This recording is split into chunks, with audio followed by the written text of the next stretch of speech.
अरे आज मैं ऊपर आसमान नीचे, आज मैं आगे, जमाना है कहाँ भाई, जमाना नहीं दिख रहा। तभी आनंद की नजर एक खेत में चमकती हुई किसी चीज पर पड़ती है। अरे यहाँ भी कोई पटाखे जला रहा है क्या कोई? जाके देखता हूँ भाई। आज तो दिवाली मैं इसी के साथ मना लूंगा। मैं भी इसके पटाखे फोड़ लूंगा भाई। आनंद शराब के नशे में उस चमकती हुई चीज की ओर बढ़ने लगता है।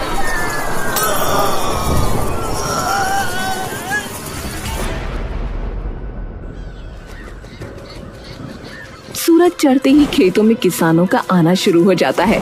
श्याम भी अपने खेतों की तरफ जा रहा होता है कि तभी उसकी नजर बंजर खेत में पड़े हुए आनंद पर पड़ती है। अरे मोरी मैया! श्याम भागकर उसके पास जाता है और उसे जोर जोर से हिलाकर उठाने लगता है। ओ भाई ओ, अरे उठो, अरे यहाँ क्यों पड़े हो भैया? अरे उठो। श्याम आनंद के शरीर को जैसे ही पलटता है उसके हाथ पांव वहीं कांप जाते हैं। आनंद का पूरा शरीर एकदम सफेद पड़ चुका था। अरे हे भगवान! श्याम आनंद की नब्ज पकड़कर देखने लगता है लेकिन उसे कुछ महसूस नहीं होता।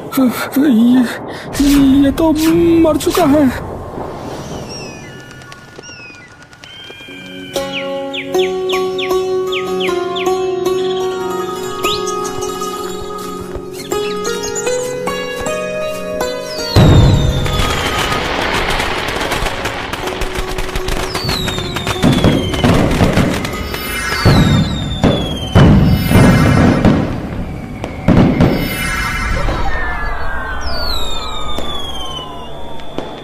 पापा। हाँ बचुआ बोलो। पापा ये जो फूल वहाँ है वो कौन सा फूल है और वो अकेला वहाँ क्यों खड़ा है? अरे वो वाला, अरे उसे कहते हैं राजदार फूल। राजदार का फूल? हाँ भाई। क्यों पर? क्योंकि इस फूल को इस गांव के सब राज पता है, इसीलिए। पूरे गांव के राज? हाँ भाई हाँ बिल्कुल। तो पापा मैं उसे तोड़ लूं? अरे नहीं बचुआ नहीं, वहाँ कभी मत जाना, ठीक है? कभी मत जाना वहाँ। पर क्यों? अरे क्योंकि उस फूल के पास जाने से बच्चों की तबीयत खराब हो जाती है बचुआ, समझे? सच में? हाँ, तो मुझसे वादा करो कि वहाँ नहीं जाओगे कभी। वादा करो वादा। ठीक है, पर आपको मुझे फिर कल समोसे खिलाने पड़ेंगे। समोसे? सोचेंगे, पर चलो खा लेना भाई तुम समोसे, ठीक है? ठीक है फिर, वादा। दिवाली के अगले दिन जब बिरजू अपने पिता का खाने का डिब्बा उनके पास खेत में लेकर जा रहा होता है तभी उसकी नजर फिर उसी खेत पर पड़ती है। इस बार वो फूल वहाँ नहीं होता। अरे वो फूल कहाँ गया? बिरजू थोड़ी देर उस बंजर खेत की ओर देखकर फिर अपने पिता के खेत की तरफ चल पड़ता है। पापा। बिरजू दूर से रविंदर की तरफ हाथ हिलाता है। रविंदर उसे हाथ उठाकर रुकने को बोलता है। अरे बिरजू आया, रुक जा। रविंदर अपनी कुदाल एक तरफ टिकाकर बिरजू की तरफ आने लगता है। हाँ बेटुआ बोलो, फिर आज क्या ले आया खाने में बता? माँ ने आज हरा साग और बाजरे की रोटी बनाई है। अरे वाह भाई वाह, आज तो मजा ही आ जाएगा। रविंदर बड़े चाव से हरा साग और बाजरे की रोटी खाने लगता है। अरे तू भी बैठ जा, आजा। नहीं पापा, मैं तो खा के आया हूँ। खा के आया हूँ? अच्छा, ऐसी कितनी रोटी खा के आया है तू भाई? 4। अरे धत तेरे की, बस 4? अरे जब मैं तेरी उम्र का था ना बचुआ, तब मैं 10 रोटियां तो एक ही बार में खा जाया करता था। हाँ कुछ भी पापा। अरे लो, अब मान ही नहीं रहा। अरे सच्चे कह रहा हूँ मैं। हाँ अच्छा हाँ, एक बात याद आई पापा, आज जब मैं आ रहा था तो मुझे उस खेत में वो फूल नहीं दिखा। वो कहाँ गया? वो फूल? अरे अब तो दिवाली चली गई ना। तो? अरे तो राजदार फूल बस छोटी दिवाली और बड़ी दिवाली पर ही खिलता है बछुआ। बड़ा न्यारा फूल है। इस फूल के बारे में तो कभी हमारे स्कूल में भी नहीं पढ़ाया बापू। अरे इसलिए नहीं पढ़ाया होगा क्योंकि ये फूल जो है वो बस इसी गांव में उगता है। हाँ, बड़ा ही तगड़ा जादुई फूल है, पर ये यहीं क्यों खिलता है और इस फूल को पूरे गांव के राज कैसे पता है? अब ये तो मुझे नहीं पता, पर तू इतना क्यों पूछ रहा है? ऐसे ही। तेरी नजरों में सब पढ़ रहा हूँ मैं। अरे याद है ना तुझे कि तूने मुझसे क्या वादा किया था है? अरे हाँ पापा, मैं नहीं जाऊंगा कभी उस फूल के पास। वैसे भी 2 दिन ही खिलता है वो फूल। कई साल यूं ही बीत जाते हैं।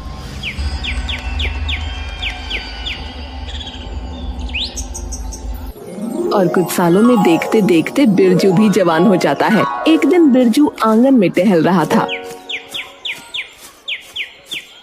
कि तभी उसकी माँ उसके पास 2 खाली घड़े लेकर आती है। बिरजू चल मेरे साथ, कुएं से पानी भर के लाना है। पर क्यों माँ? भरने के बाद घड़े उठाकर लाने हैं मेरे साथ। फिर तो मैं अकेला ही चला जाऊंगा। नहीं, मुझे अपनी सहेलियों से भी मिलना है। अच्छा ठीक है माताजी, चलो फिर अब।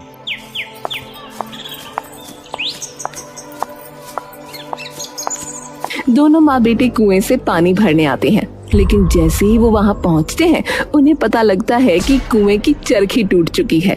रस्सी खुरदुरी लकड़ी पर रगड़ खा रही है और बाल्टियाँ आधी खींचते खींचते फिर नीचे गिर जाती हैं। ए बिंदिया, ये क्या हुआ? अरे पता नहीं, सुबह आए तो उसकी चरखी टूटी मिली, बाल्टी पूरी चढ़ ही नहीं रही। अरे बाप रे, पूरा दिन लग जाएगा पानी भरने में ऐसे तो। अब क्या करें? कल लोहार को बुलाना पड़ेगा, वरना कैसे चलेगा। हाँ, जब तक ठीक नहीं होगा तब तक सबको यही झंझट झेलनी पड़ेगी।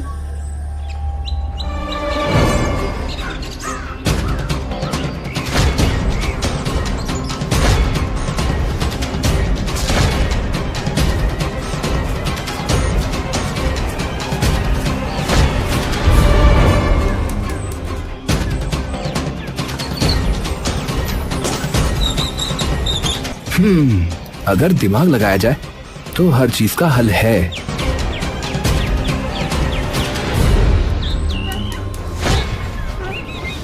हाँ, अरे वाह, ये तो चल भी रहा है। अरे मौसी, सोच बड़ी होनी चाहिए। चीज छोटी है या बड़ी उससे फर्क नहीं पड़ता। अरे वाह अनीता, तेरा बेटा तो बड़ा होशियार निकला, कमाल कर दिया। बिरजू की माँ प्यार से उसके सर पर हाथ रखती है। वो तो है। अब उम्र के साथ साथ बिरजू की उत्सुकता भी बढ़ती जाती है। वो पिछले 9-10 सालों से उसी फूल को हर दिवाली पर खिलते देखता और हर बार यही सोचता कि इस फूल का राज असल में है क्या। जब बिरजू 19 साल का हो गया तो एक बार फिर वो दिवाली पर अपने दोस्त बिट्टू के साथ उस फूल को देखने जाता है। बिट्टू और बिरजू 2 साइकिलों पर जा रहे हैं। यार एक बात बता, यार ये कैसे पता इन सबको कि ये फूल जादू है? यार ये गांव वाले कैसे जानते हैं राज, मतलब इस फूल का? अरे यार सभी गांव वाले न जाने कितने समय से बोलते आ रहे हैं, तो वो गलत थोड़ी बोल रहे होंगे। अरे यार तो गांव वालों को क्या पता यार, बोलना है। कभी कोई उसके पास गया तो है नहीं, डर के मारे ऐसे ही बोल देते हैं, सब गप मार देते हैं। अच्छा सुन, उस दिन पता है वो सरपंच क्या बोल रहा था कि पीपल के पेड़ के नीचे ना एक चुड़ैल बैठती है रात को। मैं गया तो पता है क्या देखा मैंने? क्या देखा भाई? अरे सरपंच की खुद की माता जी बैठी थी वहाँ। हाँ, बेवकूफ अपनी माँ की परछाई से डर गया। तू कह रहा है इन्हें पता है सब ये राजवाज है। बिट्टू और बिरजू की साइकिल उस बंजर खेत के सामने आकर रुकती है। दोनों उतरकर सामने के खेत की मेड़ पर बैठकर उस फूल को ध्यान से देखने लगते हैं। बिरजू के मन में व्याकुलता तो खूब होती है, पर उसके पास उतनी ही समझदारी होती है। ओए बिरजू, यार चलना यार, एक बार चल के देखते हैं यार। और तू तो यार वैसे भी बहुत समझदार है, तो अगर कुछ होगा भी तो तू संभाल ही लेगा यार। अरे तू पागल है क्या यार? मैं 10 साल का था जब मैंने पिताजी को वादा किया था कि मैं कभी नहीं जाऊंगा इस फूल के पास, चाहे कुछ भी हो जाए यार। अरे यार पर कुछ हुआ भी तो हो। मैंने तो कभी कुछ नहीं देखा। तो ठीक है यार, तू बैठे रहे, मैं तो जा रहा हूँ देखने। मैं जा रहा हूँ यार। बिट्टू उठकर फूल की तरफ जाने लगता है कि तभी पीछे से बिरजू उसका हाथ पकड़ लेता है। अरे यार दिमाग सरक गया है क्या तेरा? है चुपचाप बैठ जा इधर पर, बता रहा हूँ। अरे कुछ नहीं होगा यार, कुछ नहीं होगा। ये सब बात है ना गप फैला रखी इन गाँव वालों ने। ऐसी तो पता नहीं कितने फूल उगते हैं अपने आप से, पर कोई मरता थोड़ी है उनके पास जाने से यार, बता। और मैं तो बस एक ही बार पास जाकर के देखूंगा बस। अरे यार तेरा दिमाग खराब हो गया क्या? तू चल यहाँ से, एक काम कर, वरना यहाँ बैठा बैठा बस फालतू में अपना दिमाग ही चलाता रहेगा। अरे कुछ नहीं होगा यार, तू छोड़ यार, मैं जा रहा हूँ। बिट्टू अपना हाथ छुड़ाकर उस फूल की ओर दौड़ने लगता है। पीछे से चीख कर बिरजू उसे खूब रोकता है, मगर बिट्टू के कानों में बिरजू की एक बात नहीं पड़ती। अरे बिट्टू, अरे यार वापस आ जा यार। अरे तुझे कुछ हो गया तो यार दिक्कत हो जाएगी यार, समझा कर यार। तेरे माँ बाबूजी को क्या बोलूंगा मैं, बता। अरे कुछ नहीं होगा यार, कुछ नहीं होगा, तेरे भाई को देखता जा, तू देखता जा। बिट्टू उस फूल के एकदम पास जाकर उसे गौर से देखने लगता है। अरे बिरजू, ओए, अबे आजा इधर, अबे देख मैं खड़ा हूँ इस फूल के पास में, देख कुछ हो रहा है, मुझे कुछ हो रहा है, देख। अरे यार ये मरवाएगा मुझे भी यार। बिट्टू उस फूल के और पास जाता है और उसे सूंघने लगता है। बिरजू ये देखकर एकदम से चीखने लगता है। अबे मरेगा क्या, अबे दूर हो जा से, अबे क्या कर रहा है तू। बिट्टू तभी बिरजू की ओर पलटता है और हंसते हुए उसकी तरफ आने लगता है। अबे मैं कह रहा था ना कि मुझे कुछ नहीं होगा, देख कुछ हुआ, मुझे कुछ हुआ। बिट्टू को बेहोश देख बिरजू का कलेजा फट पड़ता है। वो तुरंत दौड़ता हुआ बिट्टू के पास जाता है और उसे उठाने की कोशिश करने लगता है।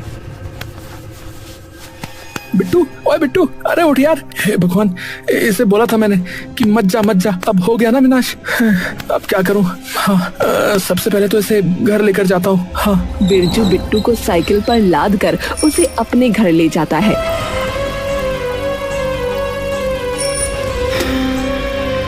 बिरजू फटाफट से घर आकर बिट्टू को अपने कंधे पर टांग कर अंदर लाकर अपने बिस्तर पर लिटा देता है। तभी बिरजू के मम्मी पापा भी वहाँ आ जाते हैं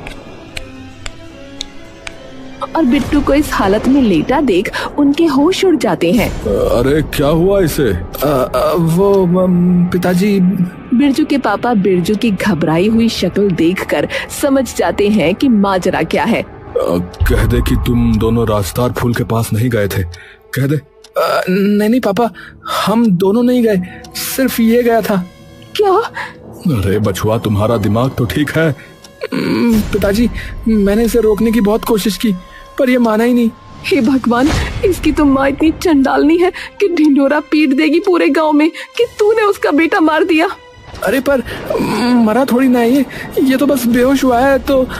अरे सिर्फ आज की रात तक के लिए बछुआ, अगर इसे दिवाली खत्म होने तक होश नहीं आया तो ये मर जाएगा। हाँ। क्या? पर कैसे? अरे मुझे क्या पता कैसे, हमेशा से बस यही पता है कि ऐसा ही होता है। ऊपर से तू इसे यहाँ और ले आया। अरे माँ, तो क्या तालाब में फेंका था इसे, बताओ। हे भगवान, अब क्या करेंगे? अरे पर कुछ तो तरीका होगा इसे ठीक करने का। अरे बछुआ, कोई तरीका नहीं है। जो भी इस फूल के पास गया है ना, अंत में बस मरा ही है वो बेचारा। इसे हमें कहीं दफना देना चाहिए। अरे तू पागल वागल हो गई है क्या? है, दफना देते हैं। अरे तो और क्या करें, इसके मरने का इल्जाम तो हमारे ही सर आएगा ना। अरे आप रुको यहीं और इसका ध्यान रखना, मैं कुछ उपाय ढूंढता हूँ।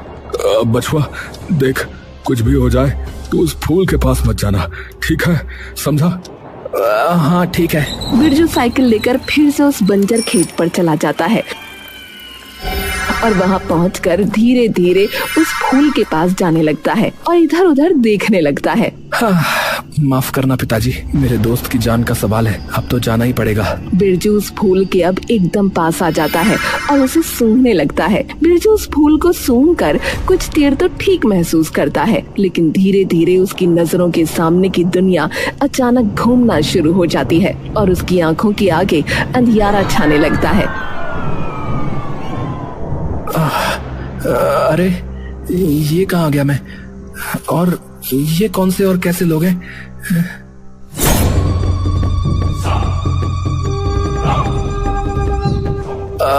आप लोग कौन हैं और मैं कहाँ हूँ? शांत, हम सब जानते हैं कि दुश्मन राज्य का गुप्तचर यहाँ आया है। तुमसे पहले एक और गुप्तचर हमें यहाँ मिला है। मतलब बिट्टू? हाँ, तो मतलब तुम उसे जानते हो? हाँ, पक्का, फिर तो तुम भी गुप्तचर हो। बताओ, कौन से राज्य से यहाँ आए हो? विषमगढ़ से या त्रिकाल वाली से? बताओ। क्या? अरे कौन सा राज्य, कैसा राज्य? मैं तो लेखू गांव से आया हूँ। कमाल है, वो भी यही कह रहा था। आप मुझे उसके पास लेकर जा सकते हैं क्या? चिंता मत करो, पहले तुम्हें महाराज के सामने पेश करेंगे, फिर उसके साथ ही तुम्हें कैद खाने में बंद कर देंगे। बिरजू बेफिक्र होकर उठकर उनके सामने सीना तान कर खड़ा हो जाता है और एक सैनिक का भाला पकड़कर छीन लेता है। हाँ, तुम बौने कैद करोगे मुझे? एक फूंक में उड़ा दूंगा तुम्हें तो। सैनिक अपने एक हाथ से उसका गिरेबान पकड़ता है और उसे उठाकर पटक देता है। हाँ, अब बताओ क्या कह रहे थे? अरे मैं तो इन्हें कमजोर मान रहा था, पर ये बौने तो महाबली निकले। अरे ये तुम्हारा राजमहल, ये इतना गरीब राजा है तुम्हारा कि गुफा को महल बोल रहा है? अगर हमारे महाराज का अपमान एक बार और किया ना तो ये भाला देख रहे हो तुम्हारे सीने में डाल देंगे। हाँ माफ कीजिए, महल इस गुफा को पार करके आएगा। तुम दोनों मशाले जलाओ। सैनिक मशाल जलाते हैं। सभी सैनिक मशाल लिए गुफा के अंदर घुस आते हैं। सभी लोग गुफा की बड़ी सूखी घास से गुजरकर आगे बढ़ने लगते हैं। ये घास तो एकदम सूखी है। मिल गई तरकीब। भाई साहब, क्या है? आपको तेल की बदबू आ रही है क्या? कहाँ से आ रही है? अरे हमारे पैरों के नीचे से। वो मेरी नाक तेज है ना, तो थोड़ी सी भी गंध मेरी नाक आसानी से पकड़ लेती है। आप एक काम कीजिए, मशाल मुझे दीजिए और आप एक बार नीचे घास को छू के देखिए कि तेल है या नहीं। हाँ, सही कहा। अरे बल तो पा लिया, पर अकल गधों वाली है। किसने सैनिक बनाया तुम्हें? और मैंने मशाल मांगी तो तुमने दे भी दी। अब चुपचाप मेरे हाथों की रस्सी को काट दो भाई। नहीं तो हम तीनों को जला देगा। नहीं, इस घास को। ये घास देख रहे हो, लंबी लंबी। अगर आग की एक लपट भी इस तक गई ना तो पूरी गुफा फिर भस्म हो जाएगी, समझे? कुछ ही देर में। सभी सैनिक एकदम से घबराकर एक दूसरे की ओर देखने लगते हैं। काटो ये रस्सी, मैं कहता हूँ। काट दो, नहीं तो जान जाएगी हमारी भी। सैनिक आकर बिरजू के हाथ पर बंधी रस्सी को काट देता है और बिरजू तभी वहाँ से फरार हो जाता है। बिरजू भागता भागता एक गांव में जा घुसता है जहाँ एक बड़ा सा पेड़ होता है। ओम नमो नारायण भगवते वासुदेवाय। इनसे पूछता हूँ, शायद इन्हें कुछ पता हो। बिरजू उन मुनियों की तरफ जा ही रहा होता है कि तभी उसका हाथ पकड़कर कोई उसे पीछे खींच लेता है। बिरजू एकदम से छटपटा जाता है। कौन हो तुम? अरे चिल्ला मत। मैं कुछ नहीं करूंगा तुम्हें, चिल्ला मत। अरे पर तुम हो कौन? अरे मेरा नाम आनंद है और मैं लेखो गांव से हूँ, समझा? क्या लेखो गांव से? मैं भी तो वहीं से हूँ। मतलब कि अरे हाँ, मैं भी उस राजदार के फूल के पास गया था। ओ अच्छा, तो तुम मुझे बता सकते हो कि ये कौन सी जगह है? मेरा दोस्त भी आज यहाँ पर फंस गया है, मुझे उसे बचाना है। अरे भाई सुनो, ये जगह ब्रह्मगिरी राज्य है, पर जिस गाँव में तुम अभी हो ना वो इस राज्य से थोड़ा अलग है और दूर भी। ये गाँव किसी राज्य में नहीं पड़ता। यहाँ सिर्फ साधु संत और ब्रह्म ऋषि रहते हैं। और ये जो पेड़ देख रहे हो ना, ये है राजदार का पेड़, जिसकी नींव इन ऋषियों के पुरखों ने ही रखी थी। क्या राजदार का पेड़? तो इसी पेड़ का वो फूल है? हाँ भाई हाँ, लेकिन आज रात को इस पेड़ को ब्रह्मगिरी राज्य के कुछ लोग काटने वाले हैं।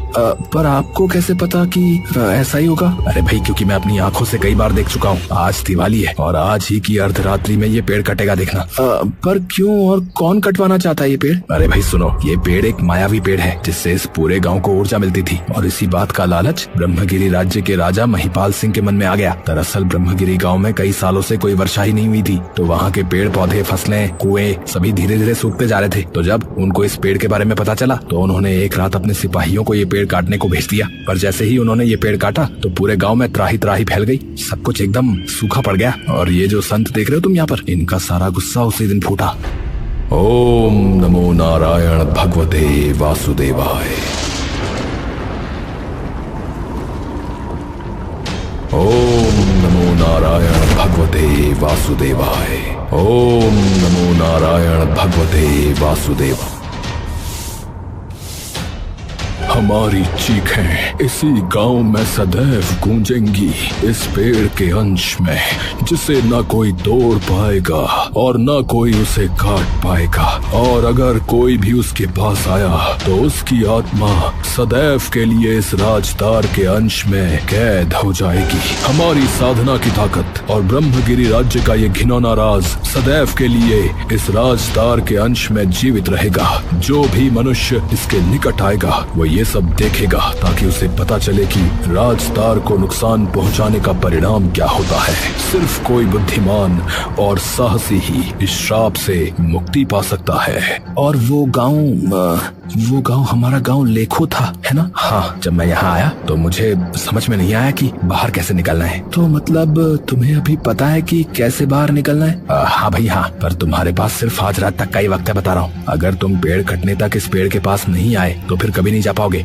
पर तुमने तो कहा कि तुमने कई बार ये सब होते हुए देखा, तो तुम क्यों नहीं गए? अरे क्योंकि कोई इंसान उसी वक्त वापस जा सकता है जिस वक्त वो आया हो। इस पेड़ के कटने के बाद नहीं। मैंने बहुत कोशिश की पर मैं नहीं जा पाया, पता नहीं क्यों। क्योंकि तब तक तुम्हारी दुनिया में तुम्हारी मृत्यु हो चुकी थी।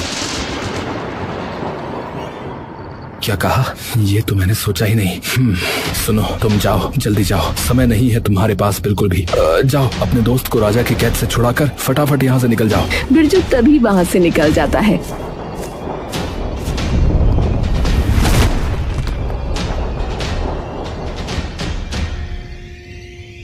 अगर सीधे गया तो मैं पकड़ा जाऊंगा, दिमाग लगाना पड़ेगा। सोच बिरजू, कुछ तो सोच।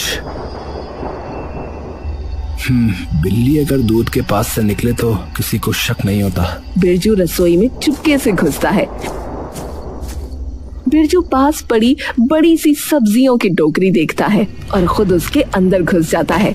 दो सैनिक टोकरी उठाकर ले जाते हैं और बिरजू महल के अंदर पहुंच जाता है। ये टोकरी इतनी भारी कैसे हो गई भाई? पता नहीं, जब लाए थे तब तो हल्की ही थी। कुछ देर के लिए रख देते हैं। थक गए, थोड़ी देर में ले जाएंगे इस टोकरी को।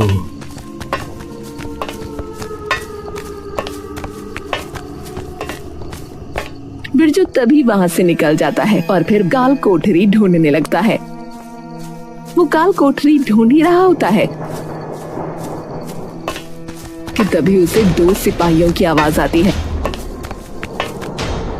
पूरे दिन पहरेदारी और फिर बंदियों को भोजन भी कराओ है? अरे हम सिपाही हैं, नौकर थोड़ा ही। अरे कोई नहीं भाई। उनकी बात सुनते ही बिरजू उनके पीछे पीछे दबे पांव चल देता है और आखिरकार काल कोठरी तक पहुंच ही जाता है। घुसते ही उसे बिट्टू एक अंधियारी सी कोठरी में बैठा दिखता है। बिरजू वहाँ चुपचाप खड़ा होकर उसे देखता है और पास की मेज पर चाबियों का गुच्छा पटक देता है। हाँ, मिल गया मौका। बिरजू तभी थोड़ी दूर जाकर दीवार पे जोर से हाथ मारता है और मुंह से अजीब आवाज निकालने लगता है। दोनों सिपाही आवाज सुनते ही एकदम चौंक जाते हैं और तुरंत सब कुछ भूलकर काल कोठरी से निकल जाते हैं। बिरजू मुस्कुराता है, तेजी से आगे बढ़कर चाबियां झपट लेता है। पल भर में ताला खोलकर वो बिट्टू को आजाद कर देता है। अरे बिरजू, अरे तू यहाँ? अरे यार, ये बता तूने ताला कैसे खोला? अरे भाई, पढ़ाई बेकार में थोड़ी ना की थी, पर चल अभी जल्दी से निकलना है यहाँ से। दोनों दबे पांव निकलकर अंधेरे रास्ते से भाग जाते हैं। खाली कोठरी देखकर पूरे राज्य को सतर्क कर दिया जाता है। सभी सैनिक महल से बिट्टू को ढूंढने के लिए रवाना होते हैं। बिरजू और बिट्टू सीधा उस पेड़ के पास पहुंचने ही वाले होते हैं कि तभी कुछ सैनिक उन्हें देख लेते हैं और उनका पीछा करने लगते हैं। बिट्टू और बिरजू अपनी पूरी जान लगा देते हैं। पेड़ उनसे कुछ ही दूरी पर होता है कि तभी कुदरत मानो अपना रंग रूप बदल देती है और उनके पैरों के नीचे की जमीन टूटने लगती है। अरे यार, अरे ये क्या हो रहा है यार? उनको भूकंप आ रहा है क्या? बिट्टू अभी कुछ मत सोच, बस भाग यार, जल्दी। दोनों पेड़ के बिल्कुल पास पहुंच ही जाते हैं कि उनके पैरों तले की जमीन टूटकर बिखरने लगती है और वो दोनों वहीं उस असीम अंधेरी खाई के अंदर धंसने लगते हैं कि तभी दो हाथ आते हैं और उन दोनों को खींचकर सीधा पेड़ के पास खड़ा कर देते हैं। पिताजी आप? अरे तेरा ही बाप हूँ बिटुआ, मुझे क्या पता नहीं था कि तू क्या करने वाला है? पर कैसे? अरे तुम दोनों चलो पहले, चलो। तीनों उस पेड़ को छूकर अपनी आंखें बंद कर लेते हैं। बिरजू एकदम से आंखें खोलता है। उसके पापा उसके बगल में बैठे होते हैं। बन लिया हीरो है, बन लिया। अरे पर एक मिनट बिट्टू। दोनों फटाफट घर पहुंचते हैं। बिरजू सीधा अंदर भागते हुए पहुंचता है और देखता है कि बिट्टू घर के भीतर बैठा खाना खा रहा है। बन लिया हीरो है, बन लिया। अरे मुझे बता था यार कि मुझे कुछ भी हो गया ना तो तू बचा लेगा यार। अरे ये ले अचार खा। अबे वो तो खा लूंगा, पर तूने आज साबित कर दिया कि तू बैल बुद्धि है। पर चल, जैसा भी है मेरा दोस्त है।